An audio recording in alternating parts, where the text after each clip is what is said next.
دادا اور دل دادا انشے سیریل 42واں انشا شارق علی۔ ویبینار سے فارغ ہوئے تو کمپیوٹر بند کیا اور برآمدے میں آ بیٹھے۔ انٹرنیٹ پر ہونے والے اس مذاکرے کا عنوان تھا کامیاب زندگی۔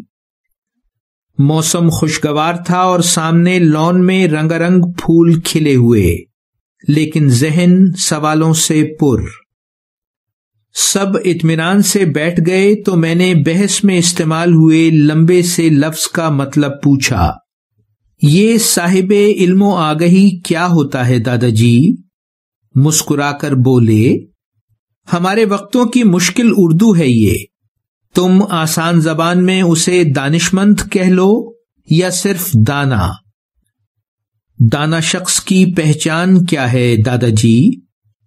دادا جی سے پہلے بابل بول اٹھا۔ میں نے دیکھا تھا دانا شخص ایک دفعہ، لمبے بال، سرخ آنکھیں، ہاتھ میں ایک تارا، نیرنگ آباد جاتی سڑک پر پانی پلایا تھا اسے میں نے۔ میرے ہونٹوں پر طنزیہ ہنسی کو نظر انداز کرتے ہوئے دادا جی سنجیدگی سے بولے، بالکل بابل، ہو سکتا ہے وہ شخص دانا ہو۔ دانا دنیا کے ہر کونے میں اور ہر روپ میں پائے جاتے ہیں، لیکن ذرا کم کم۔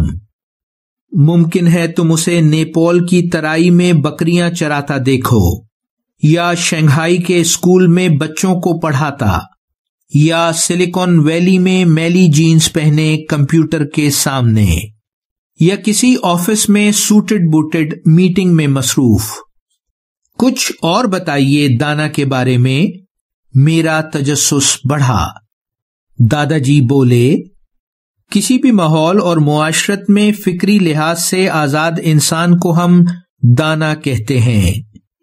ضروری نہیں کہ دانا باغی ہو، لیکن وہ مفروضوں یا سادہ لوح وضاحتوں پر مبنی روایتوں کو قبول نہیں کرتا۔ اپنی ذاتی رائے اور یقین کو اپنی ذمہ داری سمجھتے ہوئے خود تشکیل دی ہوئی سوچ کے تحت فیصلے کرتا ہے۔ انکل نے یعنی آپا سے چائے لانے کو کہا اور بات آگے بڑھائی۔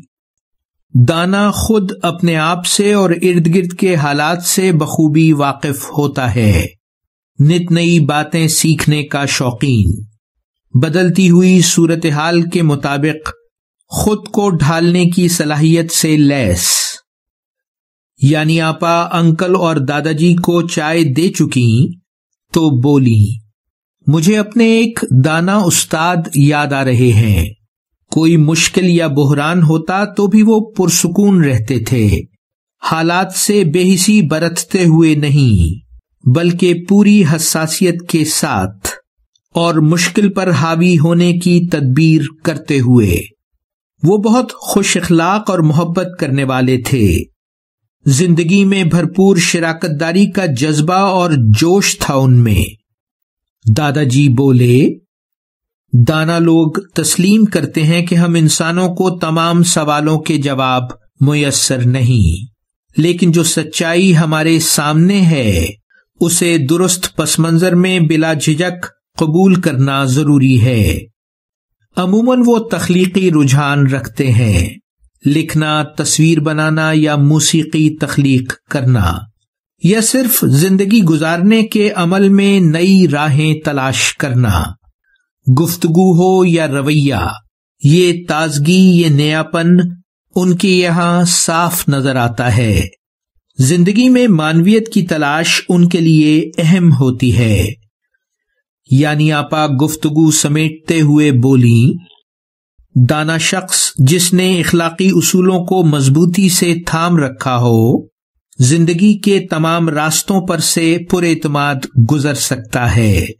یوں سمجھو ممدو کہ دانائی کا حصول اور اخلاقی اصولوں کی پاسداری ہی زندگی کا بنیادی جواز ہے۔ جاری ہے۔ ویلیو ورسٹی، شارق علی۔